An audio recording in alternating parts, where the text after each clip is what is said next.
una si motor Barako electric dirt bike. Medyo matagal na assembly kasi first time natin. So, quick testing tayo ng unit bago lumukas pa yung ulan. Mamaya na tayo mag-walkthrough. Tatakbuhin na natin agad.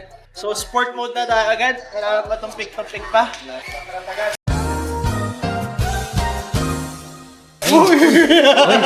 Umaangat ah. Ang lakas ah. Ang lakas. Ang lakas. Yung lakas. Kahit 48 volts lang guys, ang lakas. Maangat.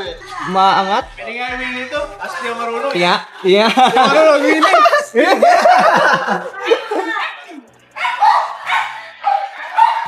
Ayan guys. Nakikita nyo.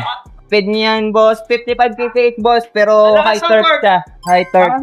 Pwede siyang pawilihin. So, yung speed niya is 55 top speed, pero high torque. So, pang 3 talaga siya, pwede siyang Ang lakas ng pang brake, ang lakas ng torque, ang ganda ng suspension. Yun. Umaambon dito ngayon guys.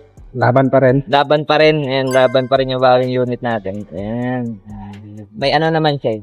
So, napakatulin. Shout out. Nakaka-addict ka! Buhatin mo yung manubela, boss. Matin, Oh, buhatin. takot ako eh. Yan, yan. Silas yan, marunong. That's right, tao! Oh. Test Eh, nga. ganyan. Test yan. Nanginginig pa ako sa excitement, pero ang lakas ng torque. Sobrang lakas ng torque. Ang ganda ng handling, ang ganda ng suspension, ang ganda ng... Oh, hey! Lakas, guys. share ko lang yung excitement ko. No? Kanina low on energies tayo, pero ngayon lumalabas na yung energy natin. Sobrang sarap i-ride. Ang ganda ng suspension, ang ganda ng brakes. Ang lakas ng torque. So for reference, yung height ko pala ay 5'4". So makikita, magkakaroon kayo ng idea dun sa size ng unit. Hindi ko lang sinabi ko. Mabigat na si James. So, hanggang... Ang height ko ay 5'4". 200 Para kg. magkaroon kayo ng reference. Gano'n kalaki yung unit.